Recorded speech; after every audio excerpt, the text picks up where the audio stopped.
جبهدي الصومالي لان كدسنا انت الصومال لان كعر جبوتي قلي ديارده ودربه ديارده ملتري الله دربه كالي انت اماده سليك انت كليدهين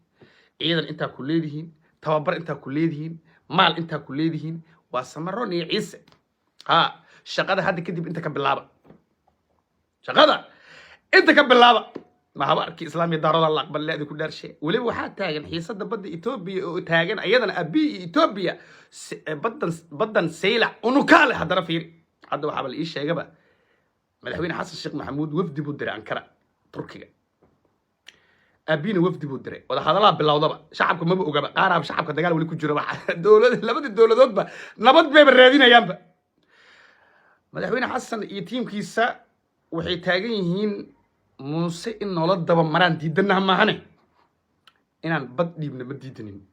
لكن موسى قارة تبعس وحنا إحنا نيا هاي سيربتين ورجعت يخب يا كل شيء كنا لبد دولة دود يا بد الدنيا وحباي اسكو درسن جيرين معنا وان اسعاون جيرين كور قرعد iyo hobyo dawa hadana habar gidiri ma jartay ha kacan moogta way wada halaas Ankara iyo halkay wax marayaan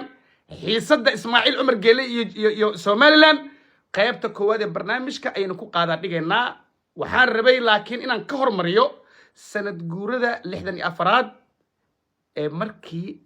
Soomaaliya ay ku guuleysatay inay wada jir u heshiiso macnaha waqooyi iyo koonfurna ay ku dhawaaqeen wax loogu yeeray kan nasiib kan nasar maalintii gobonimada way inkastoo shacab badan is weydiinayaan horta Soomaaliya wali xormata intaan barnaamijka ugu guda gelin shacabka daawanaya ee Facebook horta waa laandheerayaal lofta iyo like-ta wax walba ay ka agrimayaan xariif hadaa maqasho Facebook fadhiya kuwa YouTube waa iska daawanayaan ship waa iska tagayaan waxa keenay TV-yada miya Samsung ee ku jiraan waa macnaha love ilaga laga masaari kale kulli TV way intaasna waa kaftare xalay Muqdisho historical wax la yiraahdo ka dhacay taariikhda ma dhicin burburka kadib madaxweyne Soomaaliyeed oo salaan ee u saarayaan ciidan iyo dhulba jooga macnaha helicopterada dagaalka oo Soomaaliya loogu deeqay ciidamadii dhulka madaxweynuhu dabcan waa ku nuuxnuuxsayay taariikhda gobonimada ragii u soo dhintay dhiirigelin bu dawladdo dhan baa ku amaanaya taas horto iyo shacabka Soomaaliyeed meel kasta joogan inkastoo hambaliyaan leeyahay positive kala hormariya kuwa badan oo Soomaali oo negative ah way jiraan ayagana dabcan waa muwaadiniin Soomaaliyeed waxay taagan yihiin waana sax dal ciidan shisheeye wali ay joogaan sharci ku joogaan qaarna aysan sharciba ahayn oo admis aysan ku jirin sida Itoobiya iyo Kenya xoogooda ay ku fadhiyaan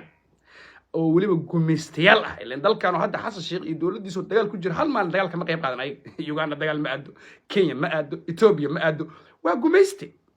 see loo dabaaldegi karaa muwaadiniin kala qaba macnaha qaar weeba ka sii darin waaba xaq jir moogta anaga Trump bis la yaabin adiga iyo xisbiga jamhuuriga Soomaaliya saasa jirta qaar waxay ba taagan yihiin ba gumeystii Talyaaniga Ingiriiska ba asagoo hubeysan dalkeena joogaba waxaas marka waxa la nimayo diinta Islaamka moogtahay ceebka ma sheegin adoo ever ah oo shid ah ba iska labisan kartaa niida iska dhisan diinta waxba kama qabtee way intaasan kaga baxaya hambaliyo way dalka hadda leena hambaliyo iyo gumeystaha ma ka baxay iyo waa xorowna iyo anaga iyo isheesanaba Ismaaciil Umar Geele Soomaali ku hadla ninka lina Muuse af Soomaali ku hadla garacad af Soomaali ku hadla laakiin Soomaali ku taala iyo hobyo waxba salag leh warninkii horta waxaan rabay xiisadan Djibouti iyo Somaliland dad badan ma fahamsana halkay baasha ka holceyso oo ay ka karkarayso dad badan ma fahamsana waxaan rabay marka intaanan faahfaahin ku guda gelinba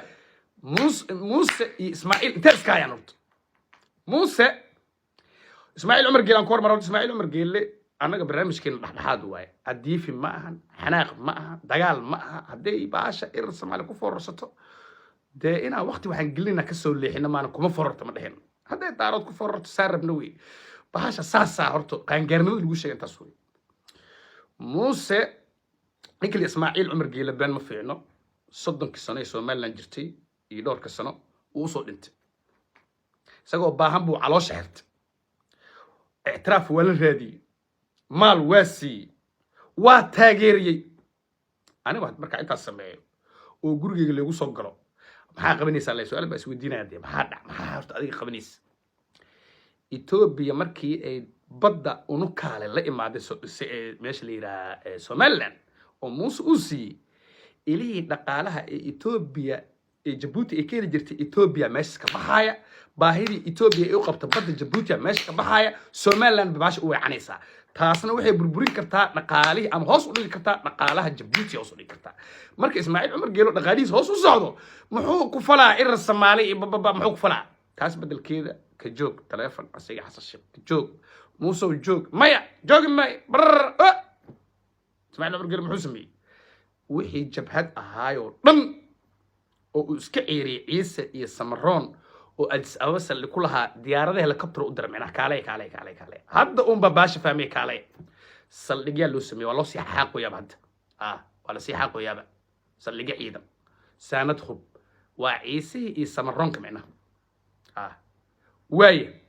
waxa markay halkaas marayso muus waa soo wada baxay oo waa daawateen labadooda hadda waxay maraysaa xiisadii ugu xumeed abid gobolka geeska Afrika ku yaala laba dawlad ma dhigi karna Soomaaliland dawlad maaha laakiin dawlad iyo maamul xiisadii ugu darneed dhaxmarta way Soomaaliland wax dhooran ma yidhaahdo oo Itoobiya keensanaya ayaguna waxay leeyahay hadaab cunqabateen saarteen hadaa in Soomaaliland anaga cunqabateen saarna Xasan iyo Muuse Ismaaciil Cumar Geelana qadka isaga ma baxaan Muuse waa ka go'ay marka baarkii islaamiga daarood horto qeyr Allah siiyay ayagana waa Soomaaliya la aqbal wuxuu soo socdo la aqbal way Itoobiya wafdi ay hogaaminayso wafdi uu Abiy diray oo Itoobiya ka socda iyo wafdi madaxweyne Xasan Sheekh Maxamuud ka socda ba Turkiga hadda isla jooga Ankara wada xaajood Turkigana waa dawlad awood u leh Itoobiya iyo Soomaaliyaba inay ku qasabto wax xataa aysan diyaar u ahayn marka loo fiirsho cilaaqaadka xiriirka labada dhinac ee la leedahay oo Tigray sida ugu caawisay Itoobiya inay jabaan Tigray inay jabaan ka dambeeyay Turkiga ka dambeeyay Beerqadaad ba ka dambeysay Abiy ma ilaabi karo marka madaxweyne Xasan iyo tiimkiisa sida hadda ila qarsoodi ii sheegayaan banaanka ma yaalo warkaas waxay taagan yihiinba warbadan iska dhaafa oo Muuse idin siinayay qooratadan oo nagu wadee haddaan idin siino ka warnama garacad iyo hobyo ay kala xaajoona dawladda waa heshiin jireen wax waa la qaybsan jireen laba dawladood wax waa dhaxmar jireen laakiin qoorata isku ma ogeen iyo mucaarad iyo jabhad iyo balaaye iyo isku ma ogeen in geesaha la iska soo mar isku ma ogeen marka ma laga yaabaa shacabka weydiinayay madaxweyne Xasan Sheekh iyo tiimkiisa hadii ay dhahan garacad iyo waxa ay siinayna hobyo midkood ma ku saxan yihiin dawladda Xasan Sheekh waxa la sheegay inay diidan tahay Itoobiya meel 60 kilomitir u jirta ama kilomitir 100 less than 100 200 150 ina waxba laga siin si aan laakiin waxaan taaganahay ama baddaas hala siiyo Soomaaliland ama garacad hala siiyo ama hobyo hala siiyo Itoobiya meeshay soo fadhiisato meel uga socoto intaas la ogaado ama Turkiya nugu qanciyo hal dhaho ama saan hal dhaho waxaas la iska yeelin maayo anu saasan taaganahay taasna meel iga qorta waxaan arkay mucaaradka aan kaftamay mucaarad Samaroon abaha markuu arkay inta xamar joog waxay taagin booska qadiidan ma taageerto maxay warheede anigu ninaan biskooladoon si u taageera jabhad Boortaqiis samiya hadda laakiin waa ka baxdeeno way maqleysaane Ismaaciil Cumar Geelo daayasheen hoos ka si wax ku gaar ma leh gooja hadda ku baranay